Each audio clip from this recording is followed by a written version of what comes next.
عوض بيجي في 4 صور. الصورة الأولانية إن ربنا سبحانه وتعالى لو خد حاجة من الدنيا من إيدينا ممكن يدينا بديل ليها أحسن. أما النوع الثاني من العوض فإن ربنا سبحانه وتعالى يقذف في قلبك الفهم للعطية اللي جوه البلية.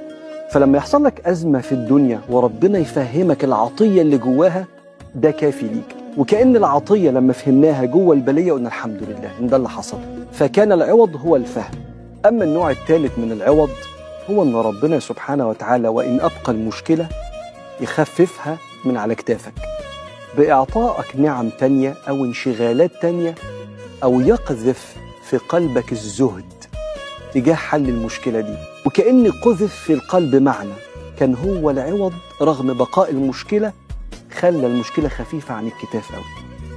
أما النوع الرابع من العوض فهو العوض بالله سبحانه وتعالى، إن البني آدم يتملي قلبه بالاستغناء فقط بوجود ربنا في حياته، وكفى بالله شهيدا.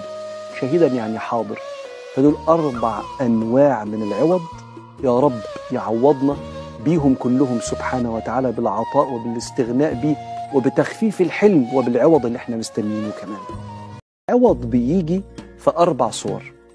الصورة الأولانية إن ربنا سبحانه وتعالى لو خد حاجة من الدنيا من إيدينا ممكن يدينا بديل ليها أحسن. أما النوع الثاني من العوض فإن ربنا سبحانه وتعالى يقذف في قلبك الفهم للعطية اللي جوه البلية.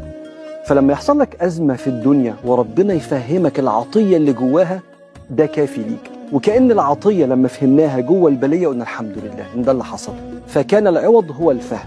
أما النوع الثالث من العوض هو أن ربنا سبحانه وتعالى وإن أبقى المشكلة يخففها من على كتافك بإعطائك نعم تانية أو انشغالات تانية، أو يقذف في قلبك الزهد تجاه حل المشكلة دي، وكأن قذف في القلب معنى كان هو العوض رغم بقاء المشكلة، خلى المشكلة خفيفة عن الكتاف أوي.